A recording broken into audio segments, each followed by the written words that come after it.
Okay, then I will continue this tour only in English, and you will get much more information now, and I only have to speak in one language. Yay! Lucky for you. Last rule on board: when I try to be funny, you have to laugh. Yeah, exactly. तो To दोस्तों the right here, we have the Parliament Christiansborg Castle. This is the third castle in that name. The two first ones burned down because of mistake in the chimneys. The one we have today is from 1928, and inside we have the Danish Parliament, the Royal Representation Rooms, and also the Supreme Court. The first bridge is near. Please remain seated. Thank you.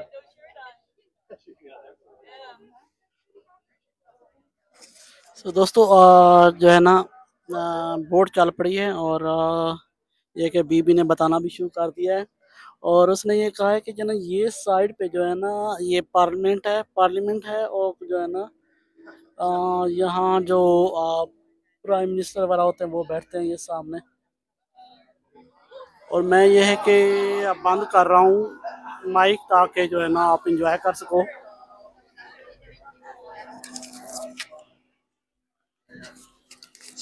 Right behind this big commercial, we have one of the most iconic buildings in Copenhagen, the Old Stock Exchange.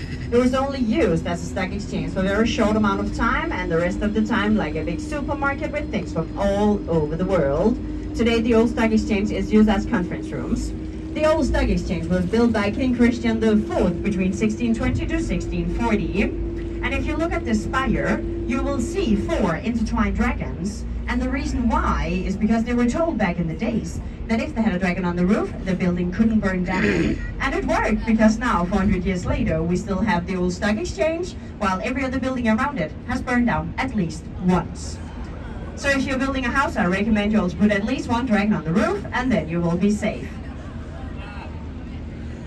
ये building जो आप सामने देख रहे हैं, The second bridge is coming. Remain seated. Century में बनाई गई थी, पर 700 पुरानी ये वाली बिल्डिंग है, 700 साल. And you can take a really nice picture of the Old Stock Exchange and our Parliament Christiansborg after the bridge. Full view.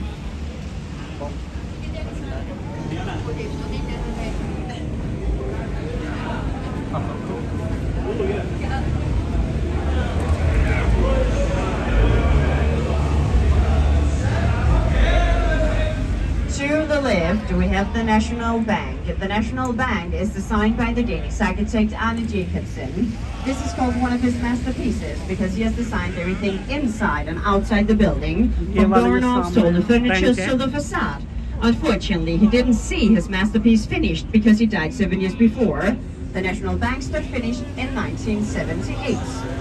And right now the National Bank is under construction, and that will take a lot of time and cost plenty of money because they have to build it in the exact same way as the architect designed it. To the right, we have a very popular bar, Kayak Bar, and here you can rent kayaks and go around the inner harbor and canals of Copenhagen. And notice the green kayaks up on land with the bottom in the air.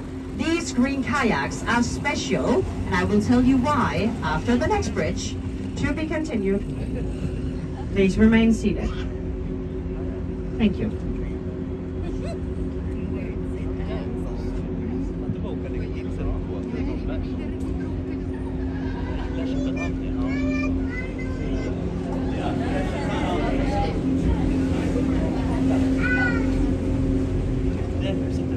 Right now we are in the inner harbor of Copenhagen, one of the cleanest harbors in the world. The water is that clean and you can swim and fish in it.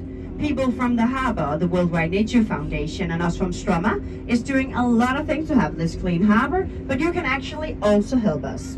The only thing you have to do is to rent one of the green kayaks I showed you before the bridge and take a tour. It's for 2 people, and in the middle there is a big bucket. Then you can sail along here in the inner harbor and in the canals and pick up trash. And if you pick up enough, you get the tour for free. You also got exercise, and you helped us to have a clean harbor. Win, win, win! What's not to like? We're also doing a lot of things for the biodiversity in the water. More than 100 places. We put down steel cages with oyster shells. We call them biohuts. It's for the smaller fish, so they can go in, hide from the bigger fish, so they won't be eaten. and get something to eat from the oyster shells so they can grow bigger and take care of themselves when they leave the bio huts. And right now we have a species of 28 fish here in the water. In front of us we have the Inner Harbor Bridge, also known as the Kissing Bridge. Not because people stop at the top to kiss, but because when the bridge is closing, it looks like two lips meeting in a kiss. So, if you want to give someone a kiss on this tour, this is the best and most romantic place to do it when we pass the Kissing Bridge. But promise me one thing, that you will kiss someone you already know. Otherwise you need consent, and you have about 1 minute to get it. Right after the Inner Harbor Bridge, look down to the left because we have a beautiful view to Nyhavn, one of the biggest tourist attractions here in Copenhagen. If you translate Nyhavn, it means new harbor, but it's not that new. It was dug out more than 350 years ago to make a connection between the Inner Harbor, where we are now, and the King's New Square, Kong's Nytorv, in the bottom of Nyhavn. Back then, it was a place for murky sailors who went on boards to drink a lot of beers and to find ladies of the night. Today, Nyhavn is one of the biggest tourist attractions here in the city, and people love to come, still to enjoy a lot of beers, but also to enjoy a meal on ice cream in the sun. You can also get the best waffle in town in Nyhavn.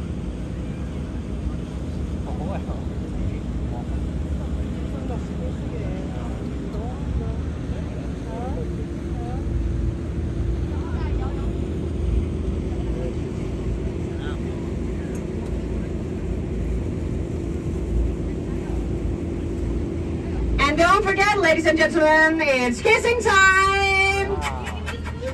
Oh, so much romance in there. I love it! Look to the left and you will see to Nyhavn, known for its beautiful, colorful houses. Back in the days when all the sailors were here, all the houses had the same color and there were no numbers on them. So when all the drunken sailors went out and got too many beers, they couldn't always find their way back home to their own bed. So they had to do something, and they decided to paint all the houses in different colors. So the drunken sailors only had to remember the color of the house, and then they could always find their way back home to their own bed. Smart. Let's continue to our left-hand side. Here we have the Royal Playhouse. The Royal Playhouse opened back in 2008 with a famous play written by William Shakespeare called Hamlet. They chose Hamlet because it's a play that happens here in Denmark in the Kronborg Castle, 40 kilometers north from Copenhagen. And I think many of you know the famous quote from Hamlet, "To be or not to be." But here in Denmark we say 2 beers or not 2 beers. To the right we have the Paper Island, and it's called the Paper Island because we used to store all the paper to all the newspapers here in Copenhagen back in the days. You young people probably don't know what paper is, and it takes too much time for me to explain.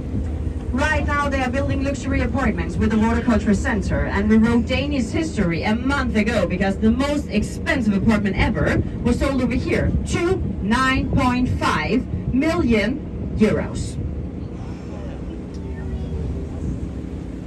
In front of us, to the left, we have the Opera House. The Opera House was a gift from the A.P. Møller Mærsk Foundation and opened back in 2005. The opera is designed by the Danish architect Henning Larsen, and it is 14 floors high, with 5 of the floors are below ground. And right next to the Opera House, they are building the Opera Park, and inside the park there will be flowers, trees and plants from all over the world. I was told that the park should have been finished in August, but I think it's August next year. Now we will take a beautiful tour around the Opera House, and in the first part I'm not allowed to speak in the microphone because of all the neighbors, so I have to put it down, but trust me, I will be back in minutes.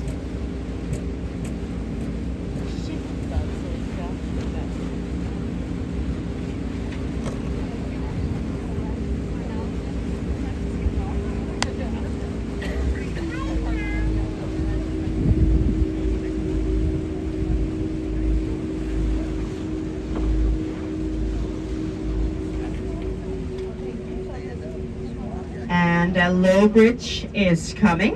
Please remain seated.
If you're ever looking for a nude beach here in Copenhagen, you can find it here to the right.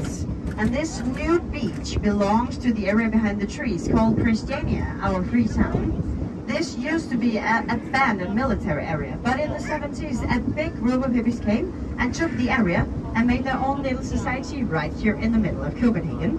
The free town has become a tourist attraction here in the city, actually the second biggest one, and I think it is worth a visit, especially on a sunny day like today. And if you want to visit the free town and you can't find it, you can just follow the smell, because they are not smoking normal cigarettes over there.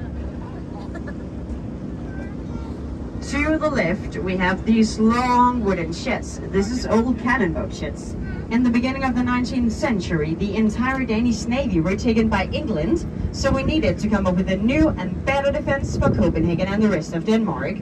We were inspired by Sweden to make long boats, just like this one, and then we had a cannon in each end. These cannon boats were stored inside these cannon boat sheds, and they were built close to the water, so if the enemies came, we could quickly get the boats in the water and out in the open, so we once again could defend Copenhagen and Denmark. Today there is no more cannon boats left inside. Instead we have kayak clubs, offices, and also the Danish Architecture School. So the only thing we can defend ourselves with today is scissors and paper clips. To the right in the back, there is a big grey building with a big chimney on top. This is Copenhagen, the highest mountain here in Copenhagen. Copenhagen is also a very modern incinerator, and it can burn up to 660,000 tons of garbage every year. It can see to houses and apartments in the city. We do not have that much garbage here in Copenhagen, so we actually have to import it from other big cities around Europe. And the reason why I call it a mountain is actually because you can ski from the top and all the way down. And if you didn't bring your skis here to Copenhagen, it's not a problem, because you can rent them at Copenhagen. It is open all year round, snow or not. And if you want to go hiking during your stay here in Copenhagen, it can be hard to find mountains, but instead you can visit Copenhagen, because there's a hiking trail from the bottom and all the way to the top. And when you get to the top, you can sit down, relax, get a beer, and enjoy the view over the Copenhagen harbor, because there is a cafe on top of Copenhagen. And if you want to visit the cafe and watch the view, and you don't want to hike or ski, you can also just take the lift. It's more easy. And to the right here we have some cars parked, and behind the cars and the trees we have a very known restaurant called Noma. Noma is one of 2 restaurants here in Denmark with 3 Michelin stars. Noma has also won the prize of being the best restaurant in the world 5 times, and the latest was back in 2021. Right after the next bridge, look to the left, and then you will see the smallest hotel in Denmark, a small grey wooden house. Inside the hotel there is only 1 room, and it fits 2 adults and 2 children, so you have to be out in good time to get that single room.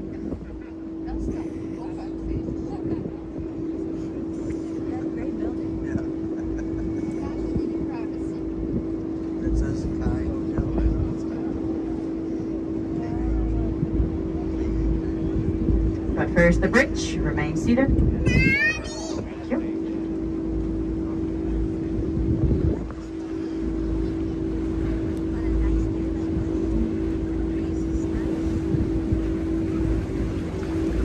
Look to the left when out of the bridge, and you'll see the smallest hotel in Denmark. This small grey wooden house, it's called Kite Hotel.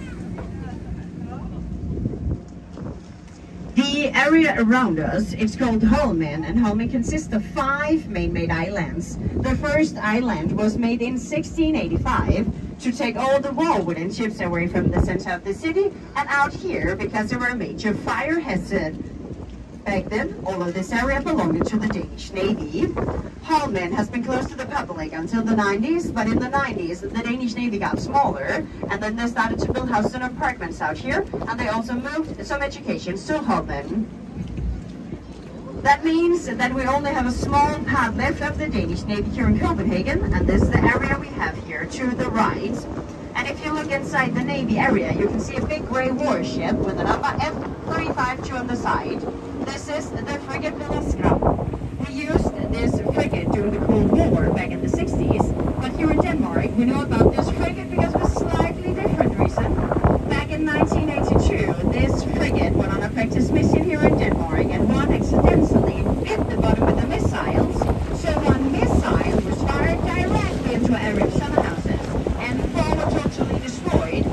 130 got big damages. The rumor says that one of the exploding summer houses belonged to the captain's mother-in-law. Fortunately, this explosion happened in September when no one were home, so no one got hurt. But because of this explosion, we now call this frigate the Whoops missile. And the Whoops missile is a museum today. Right next to the Whoops missile, we have an old crane. This is an old mast crane from the 18th century. We used this crane to hoist all our big masts on big wooden ships, mostly warships. And if you look at the building, you can see the windows getting smaller from the bottom and to the top. And it's built like this, so the building seems bigger because all our enemies thought that this was our ammunition storage. But there's never been even a single cannonball inside. But it worked, and there is actually only 2 floors inside the building. And if you look up on land, inside the Navy area, you can see a black submarine. The submarine is called the Seal and operated its last mission back in 2003 during the Iraq War. Today the submarine is a museum. And yes, it's correct, we sent a submarine to a desert war. Ladies and gentlemen, you are very lucky on this exact tour today. Not only because we have the best captain with us, but because we have a special visitor here in the harbor. It's just returned after being away for several weeks. And it is the Royal Yacht Dannebrog, the beautiful white ship here to the right-hand side. The Royal Yacht Dannebrog is named after the Danish flag, the red and white one. You can see it waving in the wind. This flag is the oldest flag in the world. It fell down from the sky during a crusade in Tallinn in the 12th century. We won the battle and we brought back the flag to Denmark, and it became our flag, Dannebrog. The Royal Yacht is also the oldest royal yacht in the world. It's from 1931. And our royal family uses this yacht every summer when they visit the Danish islands and the Danish coasts. They can also take this yacht all the way to Greenland and the Faroe Islands, but I've heard that the royal family is never on board when they leave Copenhagen. They fly to Greenland and then get on board.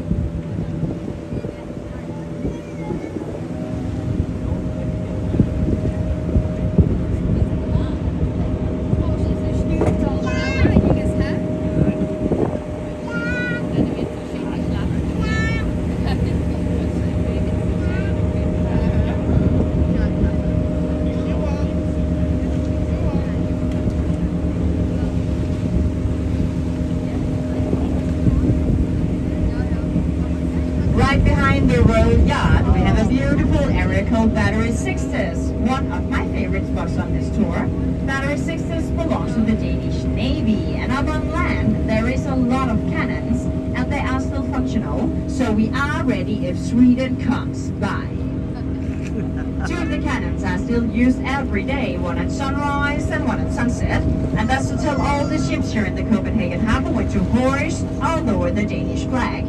The sun rises very early during the summertime here in Denmark, and that's why Battery 60s has made an agreement with all the neighbors that the cannon shot in the morning is always fired at 8 AM and not a minute before. Sundowns always follow nature. The area we have here to the right, it's called Refshaleøen Island, and you can see the name inside the big grey buildings. This used to be the biggest industrial area in Copenhagen, and the big grey buildings belonged to the world's leading shipyard in the 60s called BMW. It was also BMW who made the first diesel engine cruise ships. Today we have a lot of our cultural events going on, like concerts, music festivals, the biggest street food market in the city, a brewery called Migala, and also bungee jump crane. And speaking of the bungee jump crane, I will tell you a funny story, because the day that the bungee jump crane opened, you could get a free jump if you came naked. Here in Denmark, we really love things for free, so a lot of people came. Actually, that many that they had to cut the line during the day because there were too many naked people walking around. The jump is 69 meters high, and you can actually take a Viking jump, and that means that your head gets into the water, but that is only for very, very crazy people. the Website Island, it's very easy. You can walk, take the bus or the bicycle. You can also take our harbor buses. Yeah, it is a thing here in Copenhagen. The big yellow ones, we have one behind us, and it works like the normal buses and go 2 times every hour from Nyhavn and out here. Ladies and gentlemen, boys and girls, can I have everyone's attention please? Because the moment you all have been waiting for is coming up. We're going to visit the most photographed woman in Denmark, the Little Mermaid. The Little Mermaid is also a fairy tale written by Hans Christian Andersen, and the statue we will visit will be here to the right when we get closer. As you can see, the Little Mermaid has a lot of visitors on a beautiful day like today, so it's very important that you all remember to smile, because you will be in many tourist pictures.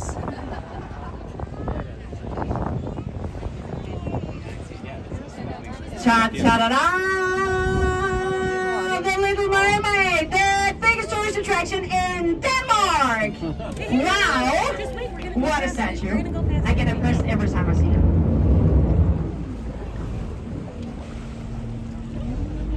The Little Mermaid has been sitting on her rock since 1913, and she was a gift from the Bror Carl Jacobsen, son of the founder of the Transportatories.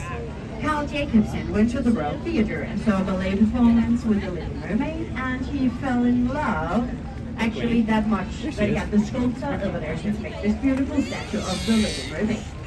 Over there she asked the ballet performer Ellen Price to be his model, but that meant that she had to model naked, so she refused. So only the head is from the ballet performer, and the rest of the body is the sculptor's own wife, who became his model. And through the many years on her rock, the Little Mermaid has had some rough times, because she has been decapitated twice. She has lost one arm, and she has been covered in pain several times.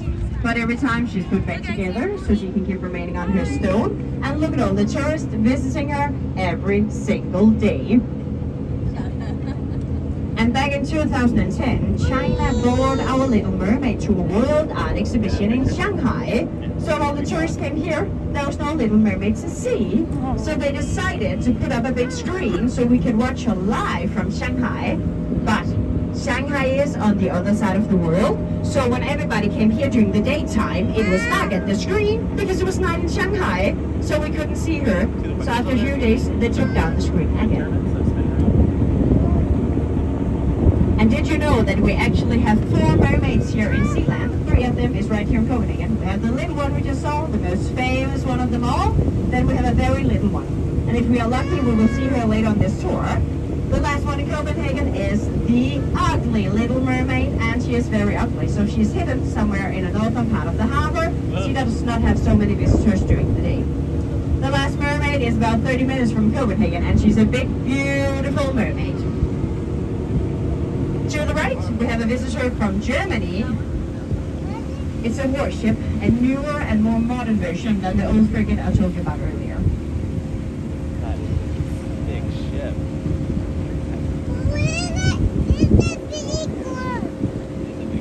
Right behind the warship, to the right, we have the Royal Pavilions.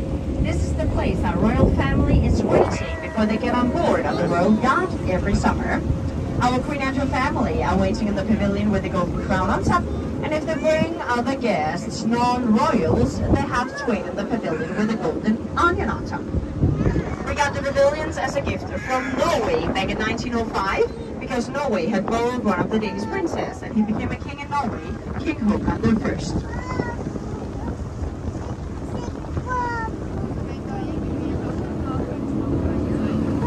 Coming up to the right, we have a big grey building. It looks like a big container. This is Maersk's headquarters. Maersk is one of the biggest container lines in the world and one of the biggest companies here in Denmark. They operate in 121 different countries around the world. And if you look at the big white tent, you can see Maersk's logo, a 7-pointed white star, and officially this star means that Maersk sails on the 7 seas. But if you ask the employees, they will tell you because they work 7 days a week. Right after Mask, we have 3 old warehouses from our colonial time. The first one is the old West Indian warehouse, and where we today have the Royal Cash Collection, and you can see some of the pieces through the windows. In front, there is a copy of Michelangelo's David. The Italians are not that happy about this statue because they have spelled Michelangelo wrong.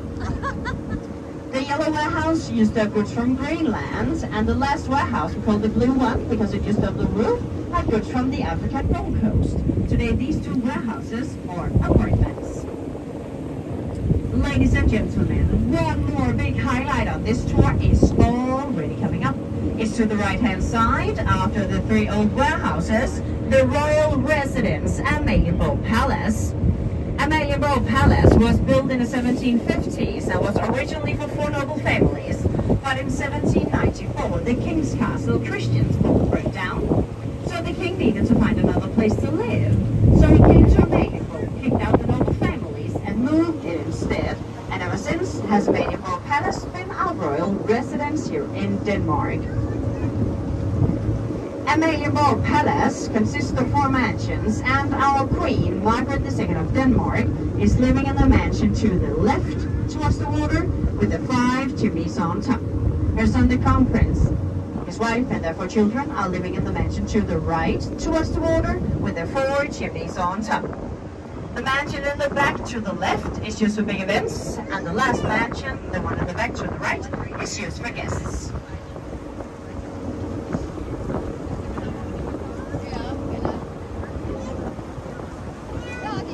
In the middle of the royal residence, we have the beautiful Friedrichs Church, better known as the Marble Church. This was also built in the 1750s, but they ran out of money, so it took 145 years to finish this beautiful church. The church also has the biggest dome in Scandinavia.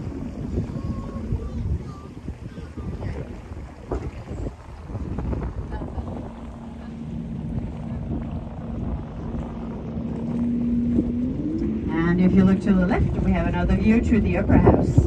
And if you look at the roof, it's quite big, almost as big as 2 football fields. And every summer during July, we have a diving competition from the roof and 30 meters down. But to compete in that contest, you have to be a professional.